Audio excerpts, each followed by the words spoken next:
Welcome to the Sideline Live podcast. Subscribe for more episodes and follow our social media at the Sideline Live. We'd love to hear from you. On this episode, I'm delighted to be joined by Joanne Doonan of the Fermanagh Ladies Football team. We had a brilliant chat about her career and she gave some brilliant advice for players looking to improve.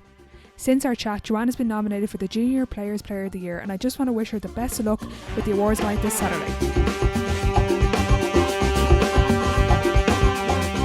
Hi Joanne, thanks for coming on the podcast. No bother, thanks Orla for having me. Can you give a little bit of a background to the listeners of who you are and what you do? Yeah, so I'm Joanne Doonan. I'm from a wee county, Fermanagh, and currently a Fermanagh Ladies player and play for my club, Canolly. And I was out with Carlton AFLW last year out in Australia too, so that's kind of my sporting background, yeah. Very good. So we're going to go back to your underage career, kind of growing up with your club, as you said. When did you start to get involved in football, and did you play any other sports growing up? Yeah, so obviously we country girl, Gaelic was kind of the only thing we really had growing up. So I think it started around like under 8s. I think that was the first level that was at my club, and just stuck with Gaelic the whole way. Right up my club, I'm very fortunate, was a very good club at the time, and to be honest, I'd never lost a football match until senior. You know, our underage was very good. We were always just winning, and it was just kind of something that was, I suppose, a wee bit natural to us, and we kind of got a shock when we were actually only on the 14 team, me and my friend, and we went to our first senior game and they'd lost, and they were kind of like, yeah, you know, we lose matches at senior, you know, and we were both like in shock, but it was definitely a reality check for us. But no, I didn't really play that much other sports. I kind of again went to a rural high school, and you know they had us playing netball and stuff like that, but never really competitively. But it definitely would have been something I would have actually enjoyed to play if we could have had a wee bit more competition in it. But no, really, Gaelic was the only thing growing up. Yeah, that was the only thing up in Fermanagh, was it? Basically, yeah. Like there was no even camogie or anything. I actually spoke in that takeover the other day about. It was whoever won the football and the male team that won the hurling, and we had to go and play in skill and teach a caver, and I was awful. I wasted the whole team's time, because I couldn't hit the sliotar. Oh God! And when did you get involved in the underage county teams of Fermanagh, or was that kind of later in your career? Luckily, even at the time when we had started, there was buses and stuff, you know, that would have went round and picked everybody up. So it was, I suppose, very easy to commit to when we were growing up. And thankfully, I was under 14. And I suppose it just kind of kept us in the loop with the rest of the girls. You know, I got to know a lot of the girls growing up and became close with them. And there was don't get me wrong, there was a lot of girls, you know, that aren't playing anymore in the county. But there's still a good squad of us that was there from underage and continued right through up until senior, thankfully. So there's plenty of blitzes and stuff, but again, I think it's sometimes, especially maybe it's just kind of smaller counties, but the pathway kind of needs to be a wee bit more structured to allow girls, you know, I suppose when you're younger you kind of, and there wasn't so much of a focus, you know, you were playing maybe under 16s, minors and seniors, you know, for your club and then your county, so I think when we were growing up it was a lot more demanding, and you were kind of torn between different places. But no, thankfully I was able to experience county at an underage as well. Yeah, interesting you said there about the kind of demands. Like obviously there's physical demands when you're playing for 3 or 4 teams, but mentally and emotionally you're shattered. You're wrecked from having 3 or 4 teams to play and to train with. Yeah, definitely. Obviously when you're growing up there's a lot to balance. You know, you have your schoolwork and your, I suppose, getting pulled at every direction, trying to balance it all. And, you know, sometimes usually if you're doing too many things, you might just be average at some things, and sometimes, you know, something has to give for you to kind of progress in something. And I suppose it takes a lot of communication between the managers too, you know, to kind of allow you to have that kind of fair share and that you're not out training every night, or, you know, and even now I think you see and people growing up, and I suppose there is a lot of more sports out there, and you know people might be playing with one sport one night and another sport another night, trying to balance their, say, GCSEs or whatever it is that they're trying to do alongside it, and it's a lot of pressure. And I think if you're in sport at all, you kind of have that mindset where, you know, if you're committed, you're 100% committed, and you're going to be, you know, you nearly feel disappointed if something had to give, even though, you know, it's only the right thing for you. So it is hard to get the balance, and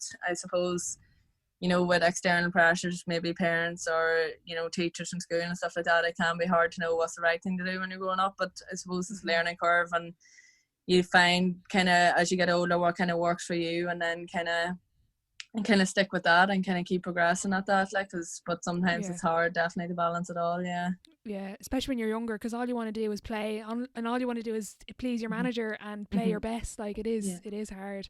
Looking back to your underage career, is there anything particular you worked on when you were younger? Like, I know working with both feet is a really big one. Is there anything that kind of sticks out in your mind?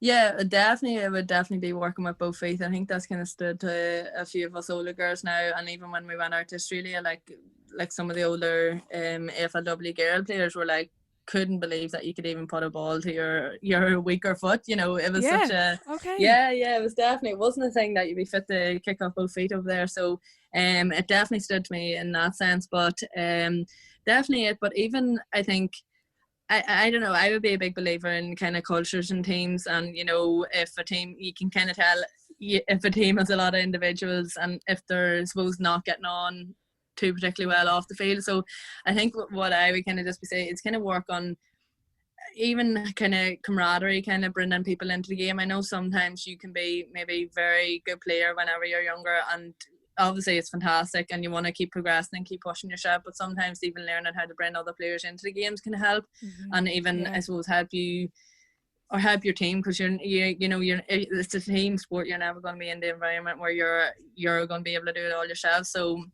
until people kind of progress with you, it's definitely very hard. But along with it, and just kind of working, like, constantly ask for advice, constantly asking how you can improve your own game, and don't be afraid to do wee extras like your solo and hand passing. And it's probably one thing I did love about Australia, you know, before you trained at all, you were doing 20 minutes like hand pass, kick pass, like normal stuff, like you do it all the time, but you know, you don't really do it in Gaelic. Like, you might do a wee star drill or something, but you don't be sitting kicking and just passing, like wee simple things that kind of just drills the wee, like you said, the fundamentals kind of over and over in your head. Like, so like just get out and practice every day, hold the ball, carry a ball with you, you know, just kick it up against the wall. It definitely, handling would be a massive thing, especially in ladies football. I think that can be worked on, definitely.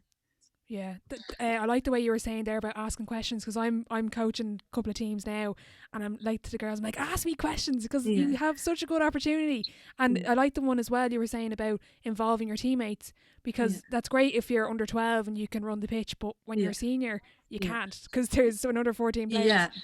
And I think when you get older too, you tend, like, there's going to be a lot more tactics, you know, they're going to have players that's going to mark your main players, you know. So until, I suppose, the main players can understand that sometimes taking not a step out, but, you know, not having to be the main player in that game can actually benefit your team so much. And not to say, like, Jesus, they can have a massive contribution, but sometimes, like, if somebody's double marked, you know, maybe pull them out a wee bit wider to leave space. You know, it's kind of developing that trust within your teammates, that, you know, it doesn't have to all go through me or whoever it be. Like, so it's definitely something I've found in team environments anyway, you know, it needs to be kind of involved more, like. Yeah, that's a good answer. So then you get older, you're playing minor, kind of thinking about college.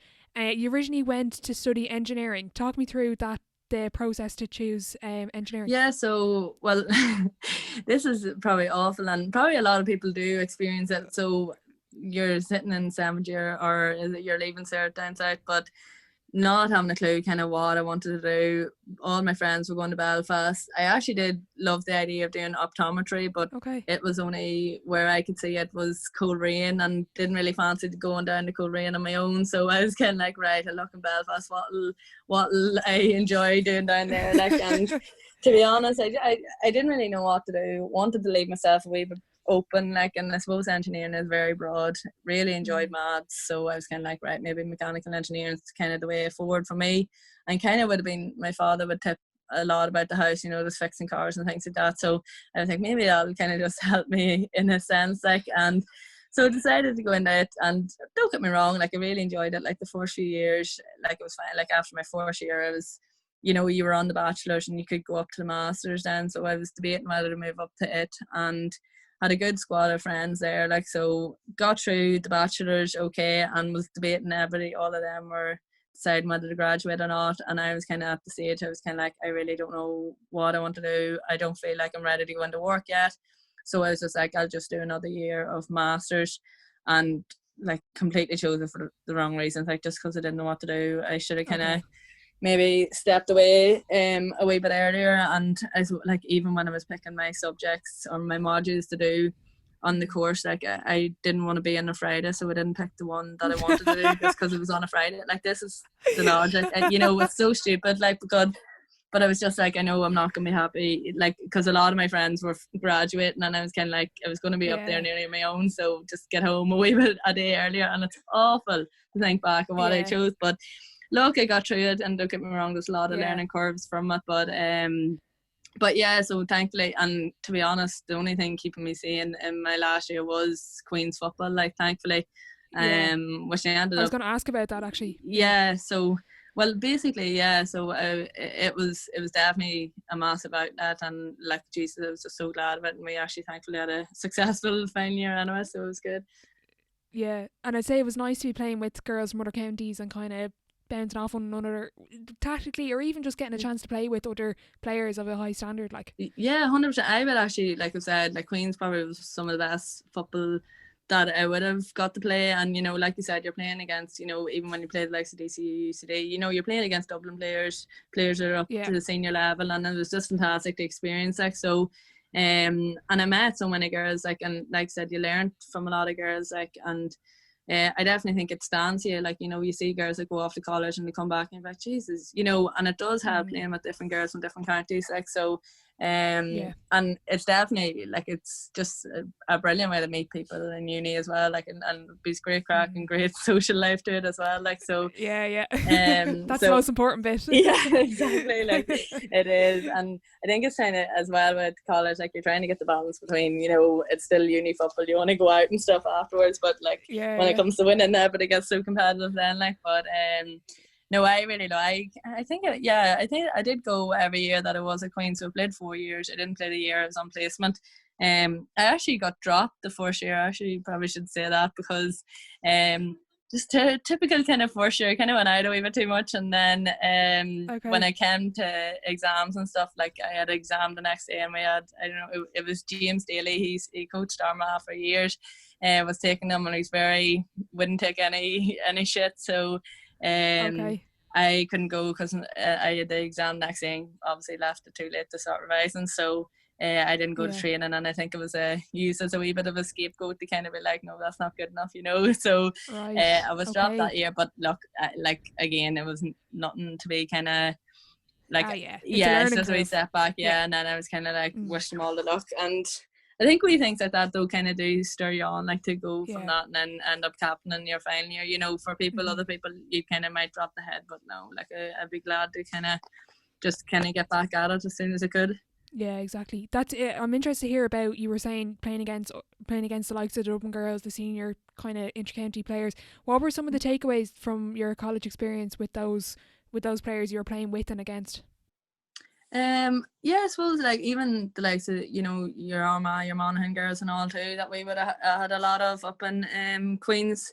I think it's just, they've just kind of, don't get me wrong, there's a lot of things that, you know, translate. It's just kind of having enough of them players on our squad. Like, I honestly don't think there's, you know, massive takeaways from seniors even down to junior counties. It's just getting all the girls on board to commit as much as you need them to commit and work as hard as you think you should. Like, I definitely think, like, when I first started senior in 2011, like, we were playing the likes of Armagh, Cavans and all these teams like that. The only difference now, I think, is just good management and a lot of hard work, like, you know, so it's nothing to be impossible from anyone else, but definitely the girls that I played with, like, even their decision making, things like this, they're just used to that kind of higher standard, and you kind of, like you said, just dealing with pressured situations, and just kind of a lot more cleaner with the ball, you know, to just kind of are a lot more confident on the ball. You know, you can't just pick and choose one player to give it to, and, you know, you can see the girls that are a wee bit more confident at the building. You've just more girls that it doesn't matter who's on the ball because you have confidence and you back them, you know, whereas in certain, you know, teams you can kind of be like, oh God, okay, right, let's try help her out here, because, you know, them themselves don't have the confidence to go on and do it. Like, so it is definitely something that you kind of learn, and it's just great experience to play against. Yeah, exactly. We're going to chat a little bit about kind of college, and you did a lot of work. You got services and help from the WGPA. So you did your masters in engineering, or specific master, was it? No, it was just mechanical engineering. Yeah. Oh, okay, very good. So then you did the master in that. You worked for a year, and then you went to play AFL. But then when you came back, you kind of said, "Look, it's not possibly not my passion." Yeah. And I kind of want to look to something else. Can you talk me through making that decision and that help you got from the WGPA?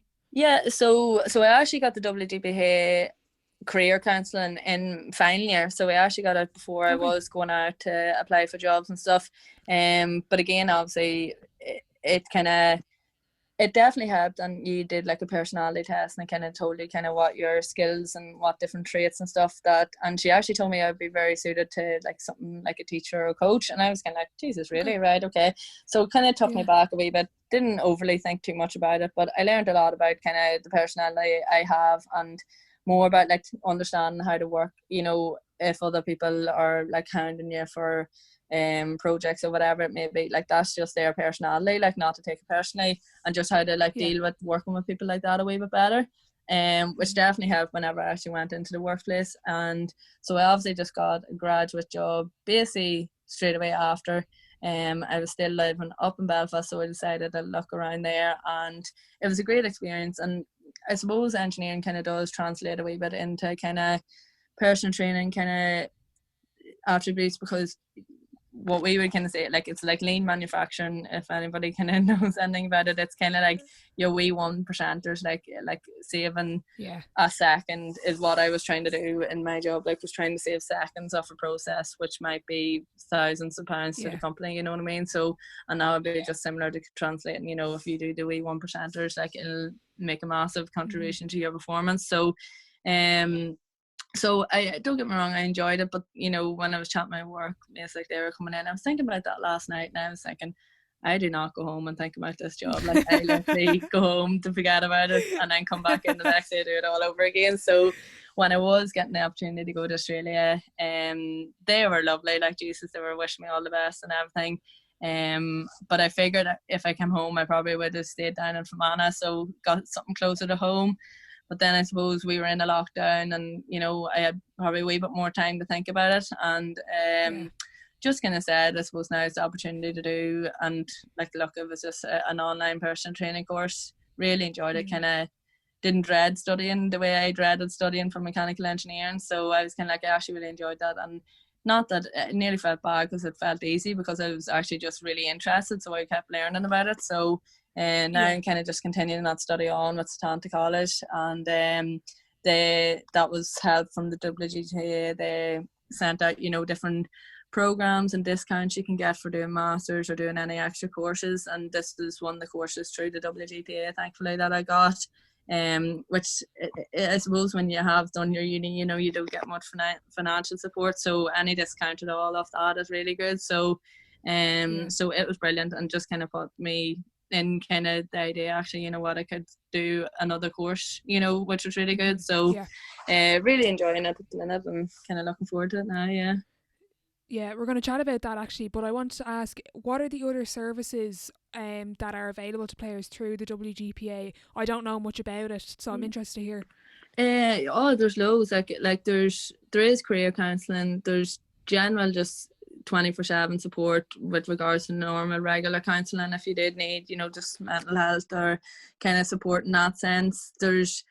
I feel like WGPA is one of them things that you kind of write to with a problem, and they'll try help you find a solution. So there's been massive help even financially for, you know, there's scholarship opportunities. There's even like in my final year of uni, I got like a scholarship award, as did I think nearly like 30 girls. Like, I think it was sponsored by WGPA.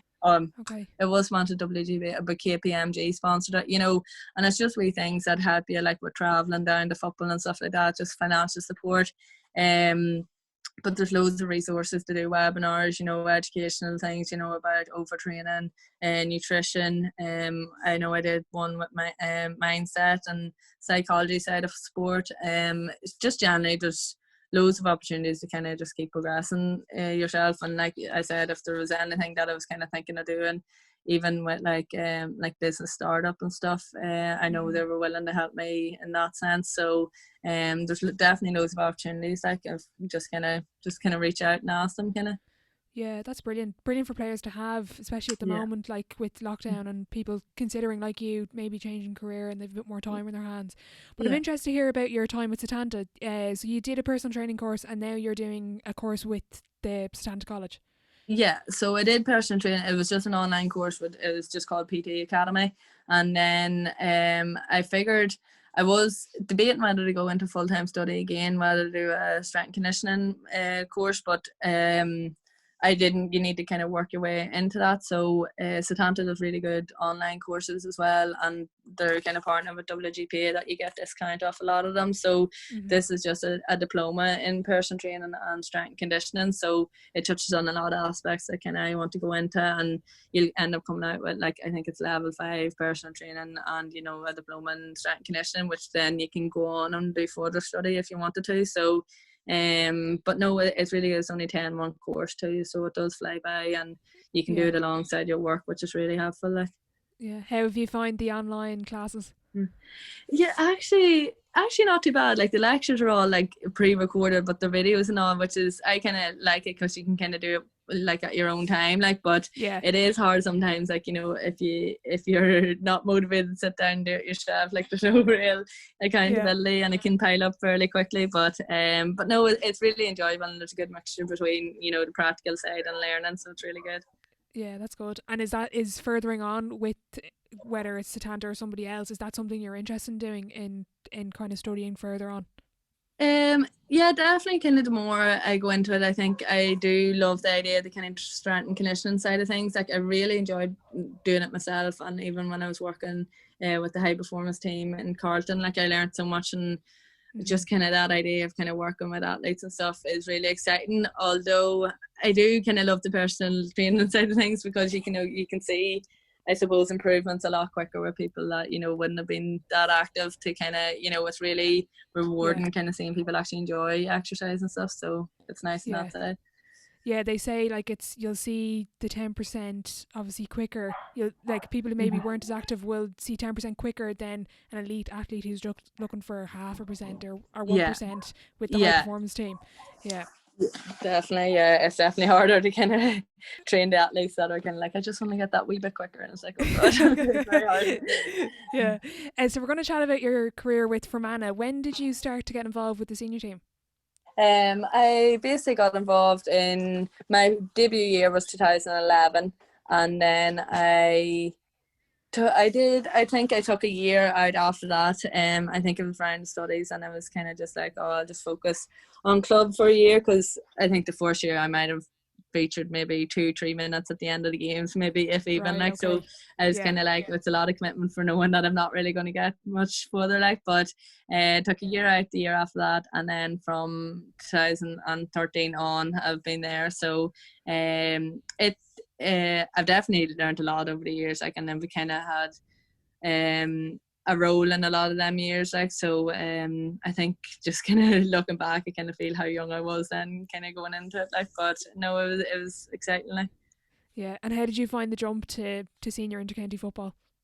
Yeah, I suppose we'll be playing senior for a club for a long time, like I said, nearly from our last year on the 14. So I kind of felt like that I'd kind of that experience. But like you said, when I started out, we were playing the likes of Cav, and I think one year we were playing Mayo and things like that you're kind of like, it was a lot tougher competition.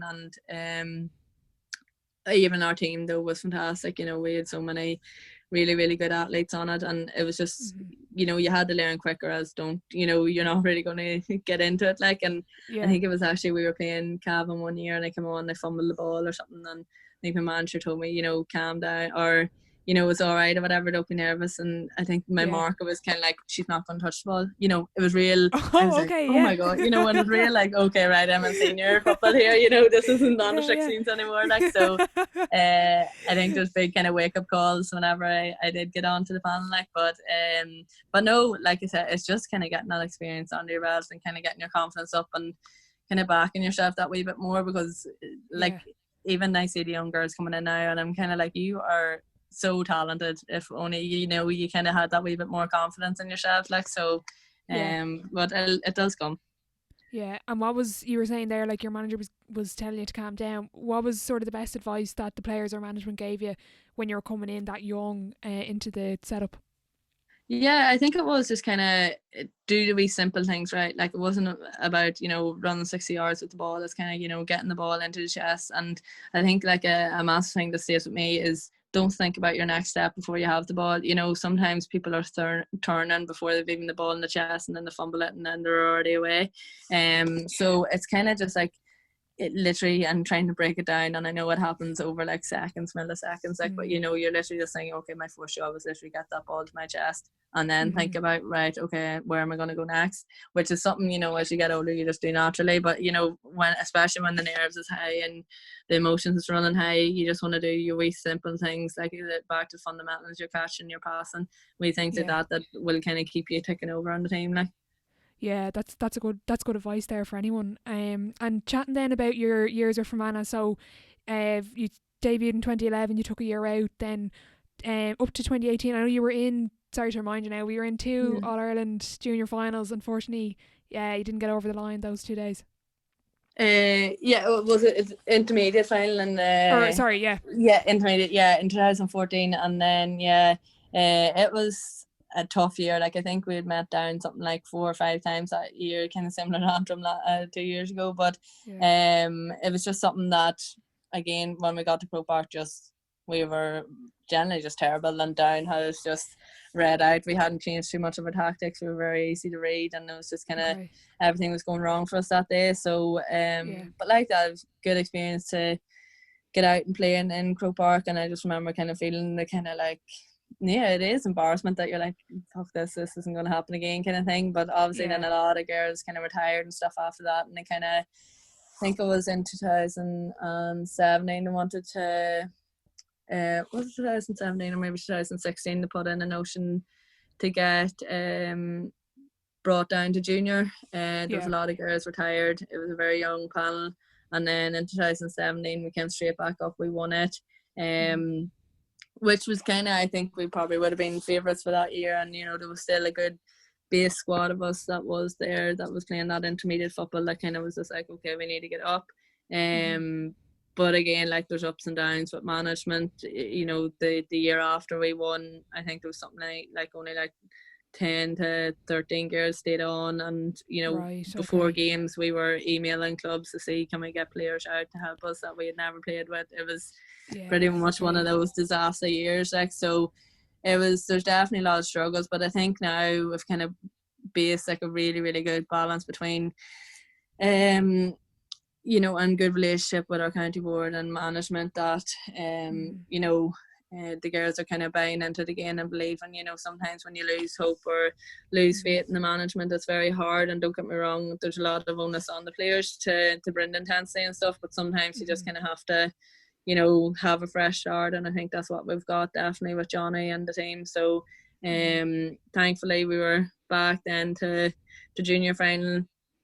Then in 2019 lost it, and then again there last year we were back up, and thankfully we won and now we're out. So I think for me personally, I know a lot of us can benefit from playing in intermediate, and I think even when we got up to Division 3 then in 2019, even playing the likes of that football has stood to the girls even massively last year, even though there's only a few league games. But it's just, like I said, it's the same as college. You're just playing with higher level of players, like, and you're just, you know, you either, you know, get better or else you go down again. So I think now we've got a really good squad, and have the ability to progress and to actually really do well in intermediate this year. So please God, if we get football now.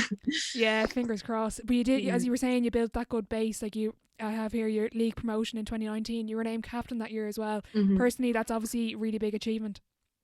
Yeah, 100%. I think there was a brilliant squad, and I think anyone that gets captain kind of knows that, you know, your team's kind of made up of a lot of leaders, and we definitely have that in Fermanagh. So it was probably, you know, the pick of could have been 3 or 4 girls. So it was definitely an honour to be captain in the girls. And but again, it's kind of like something like it is just a title, and you're just kind of looking yes, obviously you have to kind of lead.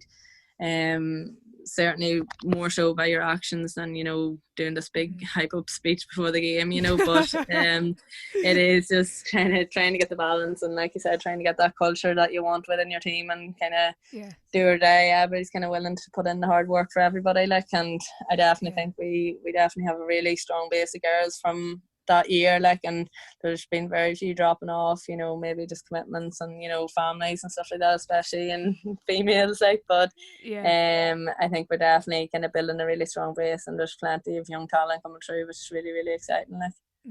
What are your pre-game speeches then like before? There's something out of Coach Carter, They're very few words.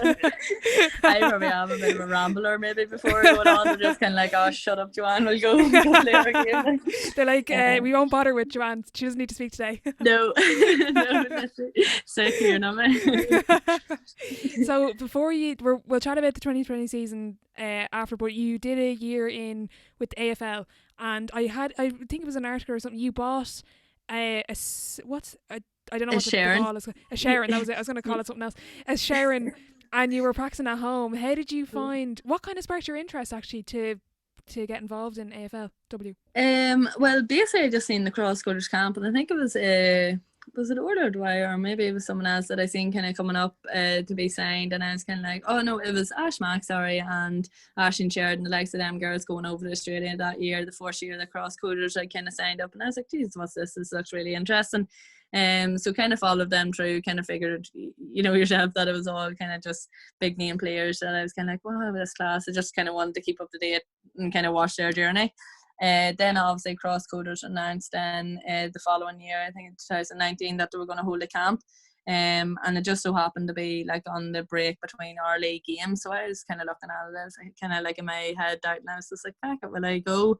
And so I ended up going down that loan this round on Thursday night, and before the camp, you know, I think it was released that the Kelly sister and I think Maria Choga from Galway and all, I was kind of again texting my boyfriend. I was skint at the time. I remember being skint, and I remember borrowing money off him to stay in the B&B, and I was kind of like, will I bother? What is the point going down here? I was kind of so in two minds. I was kind of like, what's the point? Yeah. But I was like, I got that far anyway. I was like, frig it, I'm just going to go here and nothing to lose. And when I went, I was like, oh my God, the room went in, it was girls from Croatia, Canada, everywhere. I was like, okay. Oh shit, I have never played AFL in my life. What the hell am I doing here, kind of thing. So it was just a series of kind of fitness tests and kind of something similar to the combine.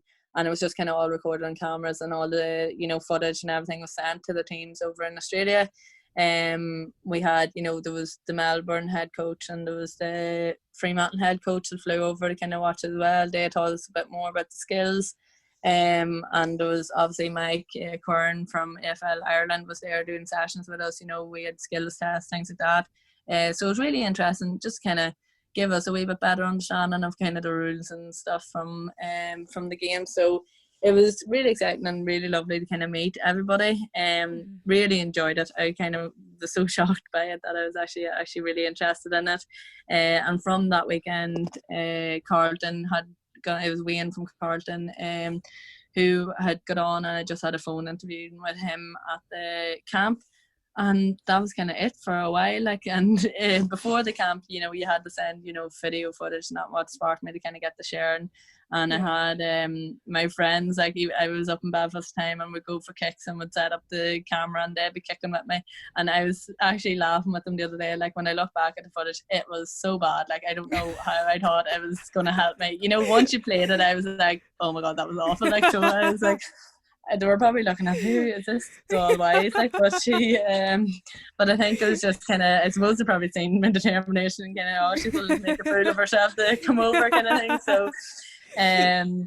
So it was really exciting, but again, didn't really hear much of it for a while. And then Jason Hill from Cross Cottage, I kind of was just like, look, would you be willing to go over to Australia for a weekend? And I was kind of like, this was obviously the year I was captain in Fermanagh, and we were in the middle of our All-Ireland Championship series, and I was kind of, obviously in two minds, I was kind of like, look, like, this is massive. It was the week before our All-Ireland semi. I think it was London we were playing, and I don't know if my county manager would have been too happy, but it kind of went back and forth to him, kind of talking and kind of seeing what the best and what trainings I was missed, and we worked it out that I would only actually miss one training. So I was kind of like, right, frig it, I'm gonna go, and sure, look, then I could never say, you know, what if. So went over for a weekend, went over and met the Carlton Wayne Sideman. He was like guiding me around, showing me around. We went to like an AFL men's game and brought us into the change rooms, and I was like, oh my God, like, it was just a mad kind of surreal experience. Then I had on the last day, I had to go meet Harf and a few of the other people from Carlton Club to kind of see, you know, what, obviously it's kind of more than just your actual physical abilities. I just kind of want to see what I fit in with the team, and I trained a wee bit with the VFL girls, so it was really good, nice to kind of get an idea of kind of the level and the standard that it'll have to be up to, and it's just kind of really exciting seeing around the whole club. But thankfully on the way home from that, they rang me to see would I be willing to come to him, and I was. So I was buzzing. I was in the Hong Kong airport on my own, like, waiting on people at home to ring me back. Like, I was like sitting ringing everybody, like, but yeah, don't get me wrong, it was very exciting. And thankfully, I don't know whether it was just because I only went for a few days, that I didn't get jet lagged, and I was fine then playing for the weekend, so it was good. Yeah, like, so that's good. So you were literally there for like two or 3 days? Yeah, literally, I think it was 5-day trip just with the travel, like, but yeah, I was only in Melbourne for like 3 days. Yeah. So you were nearly in Melbourne as long as you were on a plane. Basically, yeah, like nearly 24 hours each way in the plane. Like, yeah, it was crazy. Like, it was mad. When I look back, I was like, no, not again. Never doing that again. Yeah, especially with this 2 week. They have that 2 week quarantine. Oh, God love them going over. I know. It'd be so hard. Yeah. No, definitely. And how did you find you were saying you got the tour of the facilities when you went over. How did you find that professional setup with the likes of the changing room, the training facilities, gym, etc.? Yeah, look, like, it is class, don't get me wrong. And I think it's just, especially from a women's point of view, like, you know, we don't have these setups like for us at home, like, you know, and we're a long way off getting our own setups like this. So it was nice to see, you know, like Carlton, actually, they're getting a massive renovation soon as well too. Like, so it was just class to see the different aspects, and I suppose your lockers and, you know, the small details, your name on the locker and stuff like that. But look, the reality is, like, you know, at the end of the day, it's still only a room and stuff, like, but it is lovely to experience, like, and just like you said, it's just getting that experience of kind of playing that professional lifestyle, like. Yeah. So you did a year there. You made your debut. What was that like? There was a cool video I saw on their Instagram. Yeah, it was amazing. Like, I like, it's definitely one of the things when I look back and kind of like, how was I so calm? Like, when I was looking, I was like, I just remember being like, this will never happen again. So I was just generally trying to like soak up the atmosphere and just really, really enjoyed it. And I really did. And I probably wasn't as nervous as I was for the second game, but it was just something, like, the atmosphere was something different. And even the build up, like the media and everything, like, during the week is like something you'd see worse than in All Ireland. And I think even some of the other girls, we were kind of talking, like, it's just so mad because it's only the first round. Like, I'd be like this match literally mightn't even like come to impact us at all, you know what I mean? But it's just something that they, like, it's always opening round. It's such a massive game, like, so it was just really exciting to be a part of, and just really, really enjoyable, like, and just class to get a run out at all, really, to be honest. Yeah. How did you find playing AFLW? Obviously a lot more physical than ladies football. Yeah, definitely a lot more physical, and it's just a lot more, it's harder to play, especially a forward. I think any of the girls that's played forward and that's playing AFL at the minute will kind of know, like, you're getting, it's not like Gaelic, whereas in you get the head 8 of you if you kick the ball away so much. Like it's like your midfield is literally trying to get the ball away before they get tackled. So majority of the ball coming into the forward line is very, you know, just hacked it in, like, and you're trying to catch it just up in the middle of the air. Like, so there's a lot of, you know, tactical side trying to create separation, things like that, you know, that you have to think a lot more about than you would in Gaelic. And it's kind of like talking about ground balls, you know, trying to read the break, and then it's very hard to read the break when the ball's not round, and you know, it just makes an absolute mug out of you know, when it bounces and it just goes another direction. Like, so it's definitely hard. And I suppose even the likes of the tackling, you know, we're used to kind of, you know, stand on our toes waiting on them to come at you, whereas, you know, you just have to go as soon as you can and go towards them. Like, and I probably actually really enjoyed the physicality of it a lot more than I realised, and it's not probably as sore as it looks maybe, but I actually really enjoyed it. But again, it's a lot more, you know, explosive efforts, and you know, when you're tackling, you know, it's kind of that kind of different fitness, but it's actually really good though. But again, the only thing I would kind of like, if it was that way, but more free flowing and you were getting passes that you want as opposed to just trying to get on the end of a ball that's just kind of hacked up in the air. Okay, that's interesting, especially with the shape of the ball. It's obviously, as you said, a lot harder to catch, especially when the ball maybe not as easily kicked in as ladies football, obviously. Yeah, no, definitely. Like, I think the marking is something that, like, I would never have thought, like, look, we can catch and kick and do everything we can over here, but then when you're catching over there, like, even like Maria, like, you know, she like fractured her thumb in the first week, you know, you trying to catch the ball, like it you have to try and get it spinning a certain way and things like that to leave it easier for your teammates to catch it. Like, it is, you know, there's a lot to think about. Yeah, that's mad. You did a year there, and obviously COVID hit in March with everyone, but you had to come home fairly quickly because the flights were cancelled and there was issues there. But you didn't get the opportunity to go back this year. Can you talk me through that sort of, I have business side to sport written down? I suppose, like, you have your what's called like exit meetings, and they kind of review your year, and what I suppose, I don't even know if I'm meant to be saying this, but you know, you're not meant to talk contracts in that interview. You know, it's meant to just be a general overview of what your situation was. Thankfully not anymore, but like mine was really good. Like, you know, they were happy with my progress, you know, just the way they kind of said that the second game we'd lost against Collingwood, and it's kind of like one of them things that girls fighting for places. So when you lose, you kind of change the team. You kind of see, obviously, it's kind of similar to any other sport. You know, when you're winning, it's very hard to get onto a winning team because, you know, you kind of like, why would you change it when you're winning? So that game we lost, so they changed it up a bit, and I was unfortunately the one that got changed. And then they won every game since, so it was very hard to kind of break back onto that team, but I was kind of always on the verge, they were saying, and they were just really happy with my progress, and they were like adamant, this is it, we'll offer you a contract. And I was like, Jesus, happy days. Like, I didn't even think it was going to go like that. And even chatting to a few of the other players, they were kind of like, they were very, you know, open about what they were going to do and on, so this was great. Obviously that was around like March, April time, whenever we had just got home, so the signing wasn't until like the August time.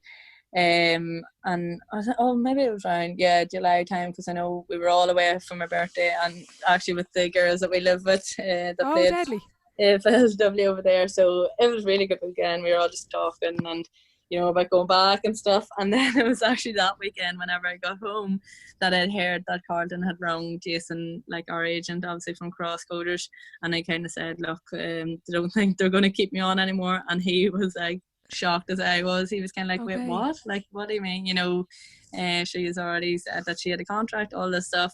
But again, I was kind of like, look, well, there's nothing signed, so that I think it kind of works like, you know, they were kind of holding out until before the actual draft, that, you know, other teams can release players, you know, that like in Melbourne, you know, that they didn't that they weren't going to hold on to this year, and then release players.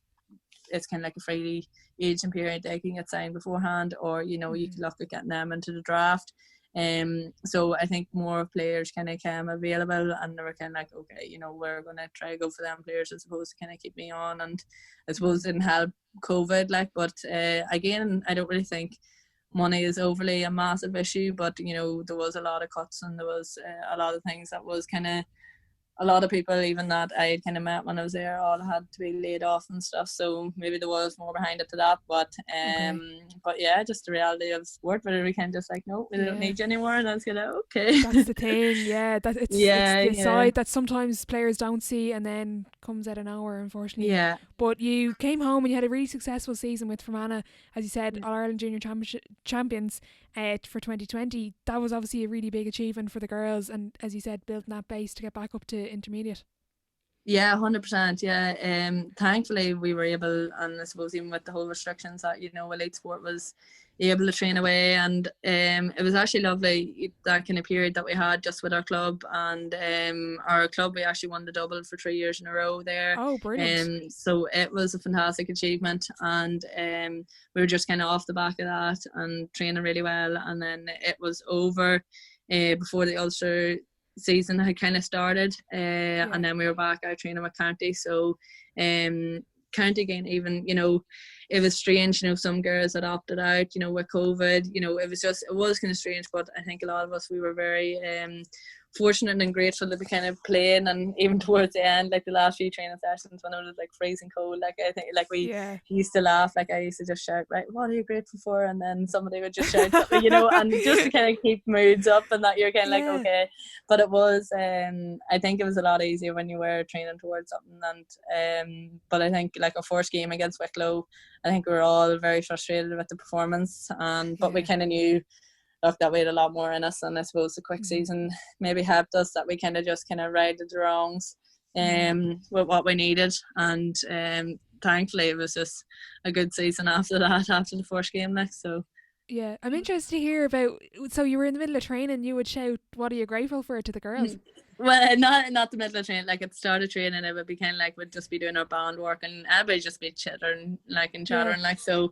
It would just be something like the last few trainings that it was kind of like we might go around the circle and be like, right, just name one thing you're grateful for, and it would just kind of give girls a wee bit more, and even some of the younger girls kind of like, I don't know what I'm grateful for, and it's kind of like, you literally can't name one thing you're grateful for, So it's kind of giving girls like, Jesus, like, we're sitting here complaining, whereas it's free, but especially in the pandemic, like it was kind of like, we should be lucky that we're able to go run around this field, like in a bad way, like. But it was just something like that was nice, kind of keep girls kind of a wee bit positive. Yeah, I like that. I'm definitely going to rob that for my team now. Good stuff. Yeah, that's interesting. So how did you find the obviously with COVID there was no crowds, and I remember I was saying to someone before, I was at a game, I think it was Tipperary Monaghan, and I remember at the end I was like, I'm so used to like crowds cheering, or like if there was a goal and there was nobody, and I was like, oh my god, like it really hit me then. I was like, oh my god, there's actually nobody here, which I know was stupid, but you know what I mean?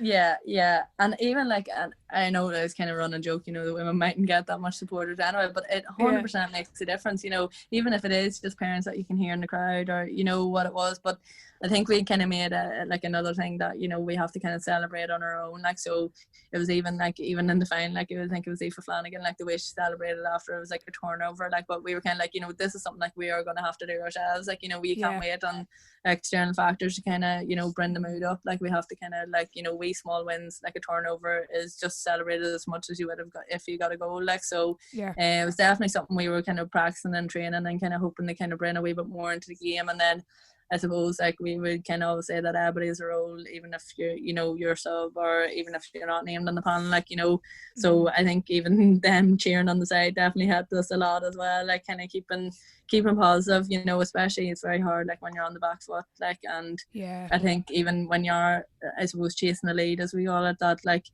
the crowd is sometimes that wee bit to kind of keep pushing you on when you get a wee score, and especially with such a tight game like the All-Ireland, it's kind of hard to kind of just kind of keep on top of it. Yeah, that's the thing, and having that crowd is like having that 16th player to kind of bring you along, especially when you're down. A little bit of a boost from the crowd can make a big difference. But chat to you about that the final. It was in Parnell Park this year. Yeah, Parnell Park. Yeah, I'm unsure about the reasons behind. I was going to ask you. Yeah.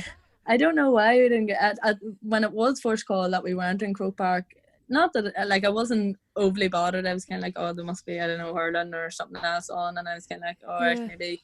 Like after our last few years, I goes, maybe it'll suit us not to be playing in Croke Park, like. But and we had a young squad, so maybe it's good to kind of get that All-Ireland experience maybe outside of Croke Park, and that hopefully next time we're back there won't be such a difference. But yeah, like I don't know, there's been a few questionable decisions this year that I'm kind of like, definitely. I don't know where they're kind of pulling some of these things from, like, but even like that night we played in Parnell was gorgeous, like, and I know there was a lot of frost then following then the game after for the senior ladies, but yeah, I don't know, it was definitely confusing, like, so. Yeah, no, definitely. And I was watching some of the clips there Jerome Quinn had up. You've got a goal off the throw-in. Talk me through that. Yeah, so we would, Jerome kind of called us out and told every other team our tactic that we usually do from last year. He kind of did it that we would always kind of, run it into half forward and then give it off the full forward, and then usually just because teams aren't ready for it that we kind of open them up, but obviously in circumstances where it doesn't work out, like we always say, like, this is literally just a guideline. Like, if it comes off, it comes off. If it doesn't, we have to adapt, like, and that was definitely one of the times that we had to adapt, and just luckily the girls didn't stop the run, and there was options running through, and then we like the back post I think is underutilized kind of goal chance that to make a 1-on-1 or 2-on-1, like, which thankfully helped, and Ashton just ran at the defenders and Rosh pulled away, and it was just literally a matter of hand pass across. So yeah, it was deadly start to the All-Ireland. Yeah, definitely. So chat to me about Fermanagh. Like, obviously you're now intermediate, you were promoted there in 2019 in league wise. What's the, like, looking forward, what's the potential and what's the kind of goal for the next few years? Yeah, I think it's definitely just to kind of, I suppose, keep progressing and keep kind of bringing, I know with like a bigger squad this year, kind of developing them younger girls and into kind of, like, I suppose, kind of like what you want to say, like a legacy. You want to leave something that girls are proud to come out and play for, like, and like obviously playing up in them different divisions, like, we'll obviously keep looking to win, and I know every team, like, nobody goes out to lose, like, but I definitely think we could give intermediate a good rattle this year, like, I think just previously knowing that, look, we've been in intermediate finals before, like, it's not out of our reach, like, so and I think with the squad that we have, I definitely think if we gel together, you could definitely push on, and who knows what could happen. But watching the intermediate finals, like, Jesus, like, it's definitely a step up, like, and a lot of our girls realise that, so I think it's just a matter of kind of who wants to work harder and who's willing to put in the work to kind of get there, like, and even the likes of like league, like, you'd like to be contending to be up in the top 4 of the league, definitely, like, so if there's another promotion there over the next few years, it would be even better as well. Yeah, as always, if we said a lot, building on those foundations. And you mentioned there the younger girls coming in. What advice would you give to, not specific to your team, to any team really, of the younger players coming in to play inter-county football?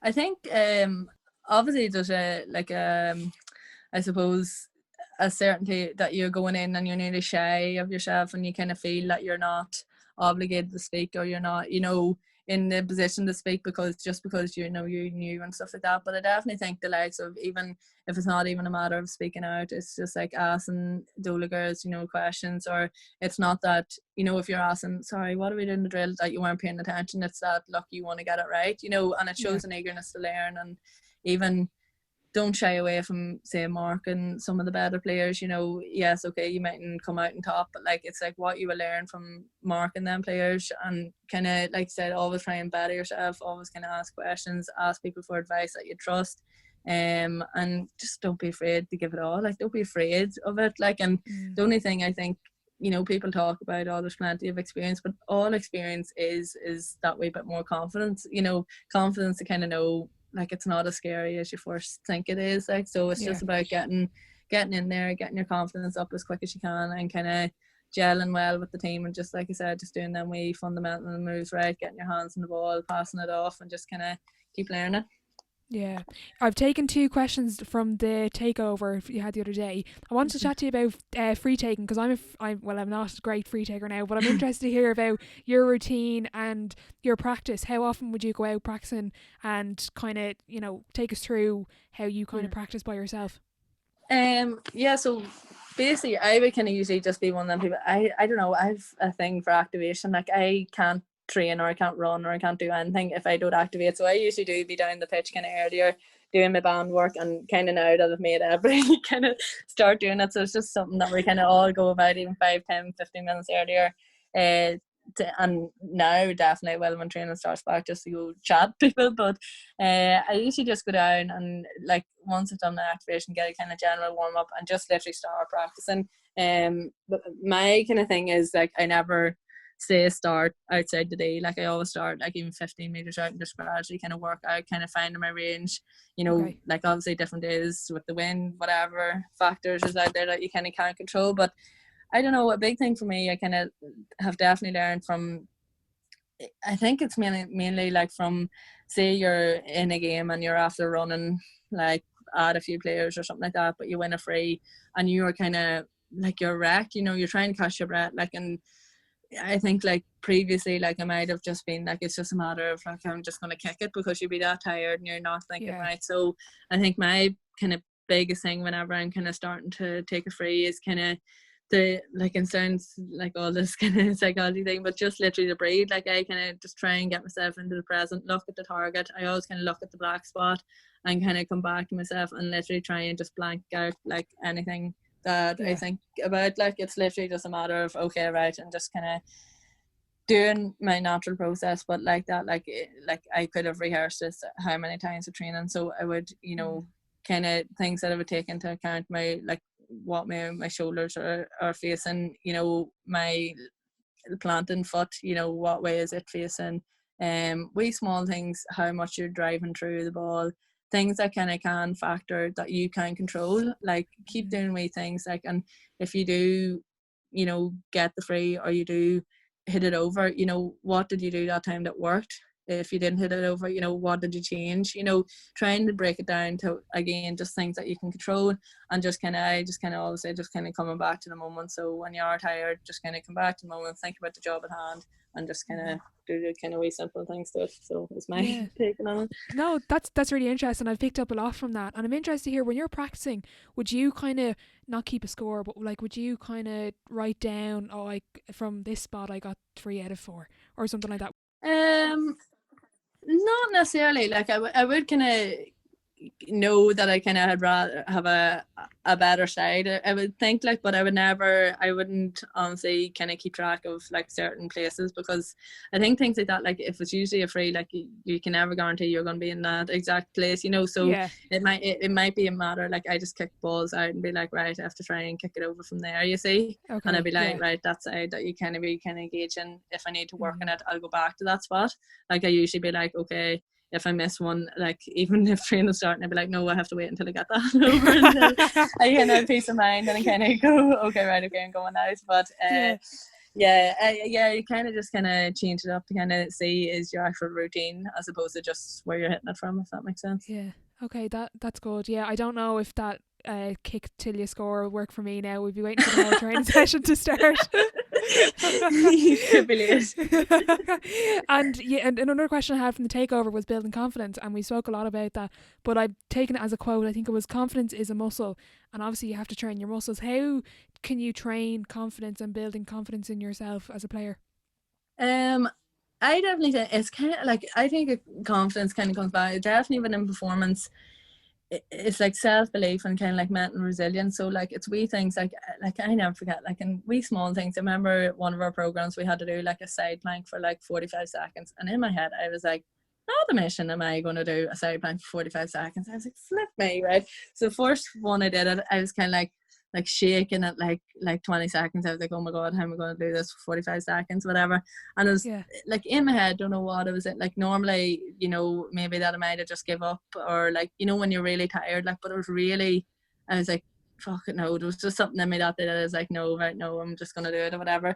And it wasn't like I was struggling, like I was like, Jesus, right. And then when the alarm went off for 45 seconds, I was like I did it. Like I was like in my head, I was like, oh my god, I did it. And like the feeling I got after it, I was like, if I can do that, I can do anything. Like, and I know this sounds so small, like, you know, for a thing to do, but it's wee things like that. Like I even say when I'm coaching clients, like it's like when you get tired, like I think there is some stat, like when your mind's telling you're tired, I think you're only something like 60% of what you actually are capable of doing. So it's like it's just like them building confidence in that sense that, okay, you know what, it's that kind of mental resilience. I can do this actually, you know, that's only my mind telling me that I'm not going to be fit to hold it for that long. I am going to hold it, and I'm going to prove to myself that I'm going to do it. And then my things like chip over or like keep chipping up, that you kind of just start building up actually, okay, and you start to get a wee bit more mental resilience. And I think it's the time, like I did like boxing for like one of our festival fundraisers, and the training like that is so just like mental resilience. And I remember coming back to football thinking,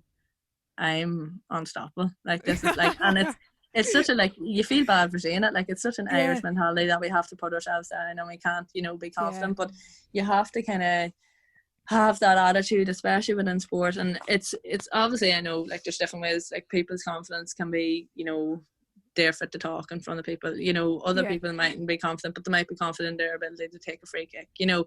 It's different areas. I think just practicing and kind of building up a trust with your head that you're not going to give up within that kind of first, you know, sense of tiredness. You know, you're going to keep persevering and just kind of keep pushing through. And I think that definitely works for me to kind of just build up the confidence in that area. Like, so obviously it has to be done for different areas of your life, you know. But yeah, it's definitely something that I think helps me anyway. Yeah, that's interesting. It's like you're nearly challenging your mind. Okay, you're holding a plank for 30 seconds, but can you hold it for 45? Can you hold it for an extra 20? Can you keep going? Yeah. I always say it's even 3 seconds. If you can add 3 seconds on to what you think that you couldn't do in the first place, is 3 seconds more than you did the previous time, you know. And then when things just start, like I said, to start building up, and you kind of be like, okay, actually that's not that bad. Yeah, I'm definitely going to rob that one as well, Joanne. I'm taking everything from you. No, Jesus, I'll be flattered. So we're going to do the sideline 7. It's the same 7 questions for every single guest. We're going to start off with question 1. What is your favourite quote? This is so cliche, and sometimes I cringe saying it, but I definitely think it's kind of like worked for me. Like, I do definitely think that hard work beats talent when talent doesn't want to work hard. Like, I've just kind of seen too many experiences of it, and look, the reality is, like, if you want something, work hard for it and you will get it. Like, it's not a matter of you weren't born with it or whatever. Like, it's just successful people work hard, and that's you don't see that kind of side of it, but you know, it's definitely what gets them there. Like, so it's definitely something that stuck with me.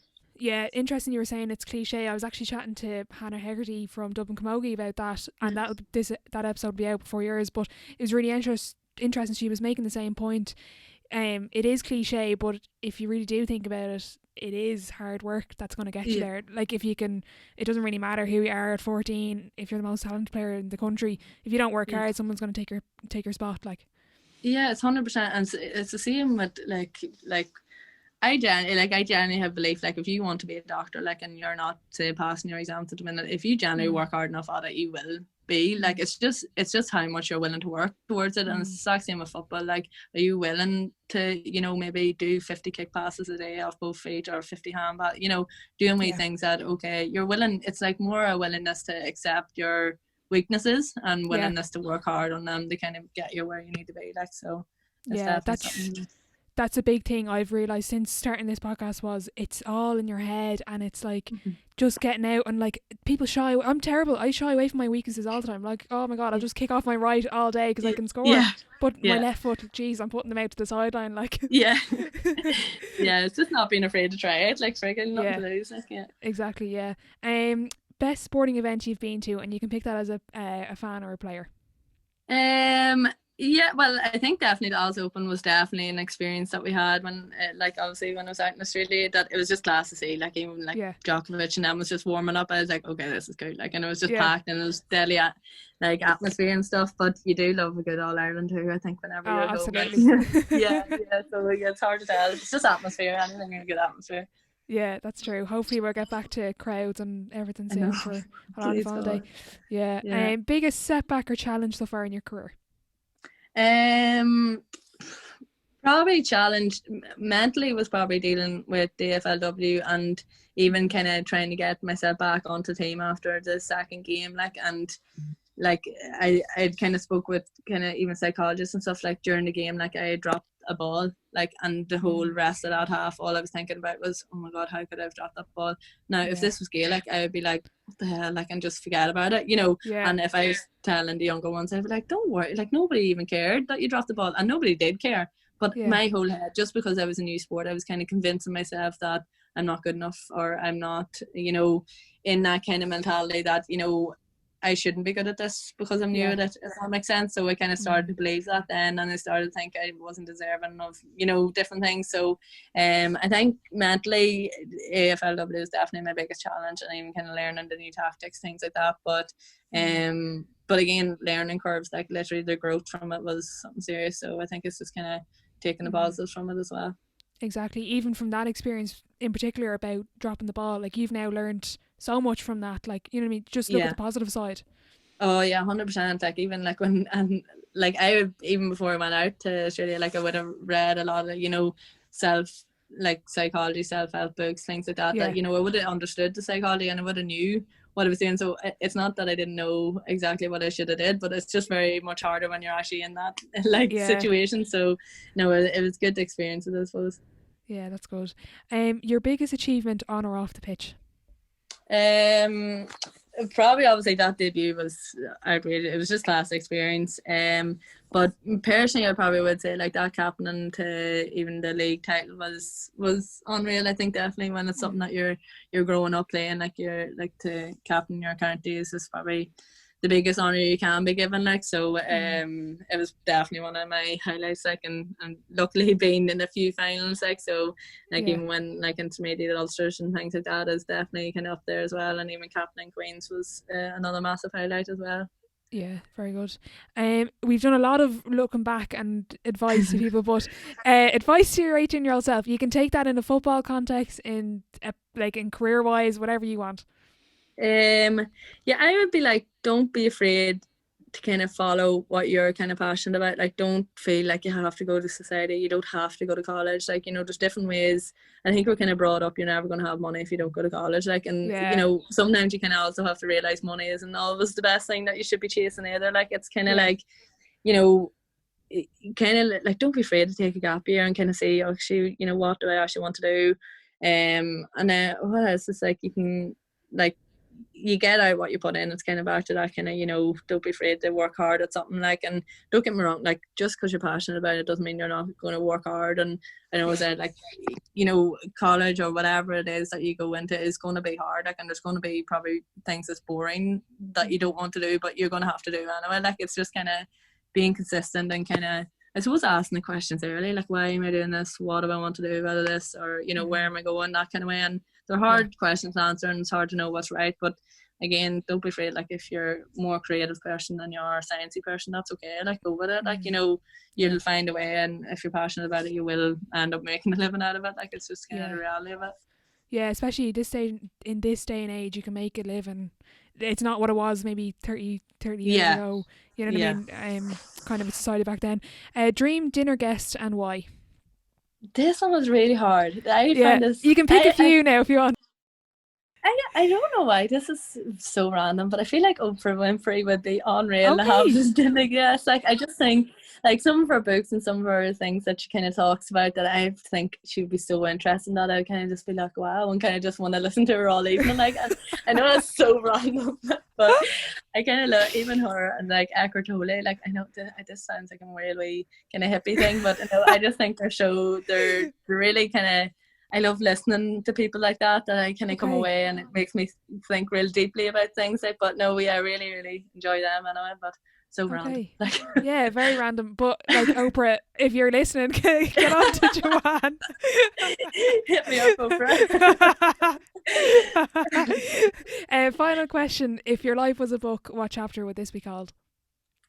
This was also very hard. I think this one, I kind of like this one. I said a blank canvas, because I kind of be like, I think it's kind of time just to reset, and I think it's kind of like the world's kind of time, like, just take a step back. Like, did we, you know, what were we chasing by working 9 to 5 every day, or, you know, whatever it is that. And I think, you know, if, I don't know, if you're laid off, you're working from home, is it time to just, like I said, just wipe the slate clean and kind of say, okay, right, what do I want to do? And now that you might have a wee bit more time to do it, or maybe some people probably have less time working from home, but it is hard. But definitely for me, I think it's probably a bit of a blank canvas to kind of say, right, where do I want to go? Yeah, exactly. I heard, like, I'm in college, so it's like you know, when you're in college, it's like you're nearly on this train that you have to keep up with everyone, you have to do these things, you have to do whatever. And I heard a really good quote the other day. It was like, when we're like, the moment we're trying to rush back to things, but this is the time where you decide what you want to rush back to, and you kind of take stock of what you want to do and what you, because instead of me chasing people like doing stuff that I don't want to do, I'm going to take time away and do my other things. Like, yeah, I love that. That's so true, though. It is like, and I think you do get caught up, like, no matter what you do, like I think you kind of, you're always going to compare yourself, but there's always going to be people better than you, but there's always going to be people worse than you. It's kind of just like accepting, okay, like literally what they do has no effect on what you do. You know, you just need to kind of just, like you said, just like see what you want to rush back to. Just because they're doing it doesn't mean you should have to do it, you know. So no, that's really, it's really interesting, actually. Yeah, you can rob that one now from me. One thing I've given you. Back. But Joanne, look, thank you so much for your time. That was absolutely brilliant. There's loads of takeaways there. If you want to, make sure to plug your Instagram there, and if you've, like we were chatting before about recording you with some really good stuff up, so if you were interested in sport or anything, be sure to go follow Joanne. Thank you so much. No, I really appreciate it, Orla, for taking the time. But yeah, no, I don't know. Yeah, my Instagram's just Joanne Doonan or Joanne Doonan Fitness, like, so it's not very hard to find. But no, really appreciate you having me on, Orla. Thank you so much. No problem at all. And look, best of luck with next season. Hopefully we get a good crack at the football. Yeah, please God, fingers crossed. Perfect. Thanks, you. Joanne. Thanks. Chat to you soon. A huge thank you to Joanne for coming on today. I thoroughly enjoyed that episode and I hope you did too. I've taken a lot away from our conversation and I hope some of you got value from it. If you did, be sure to let me know over on Instagram. If you are listening on Apple Podcasts and you did enjoy the episode, be sure to leave a rating and a review. If you're interested in starting up your own podcast, be sure to get in touch with the Primal Productions team over on Instagram at Primal Pro.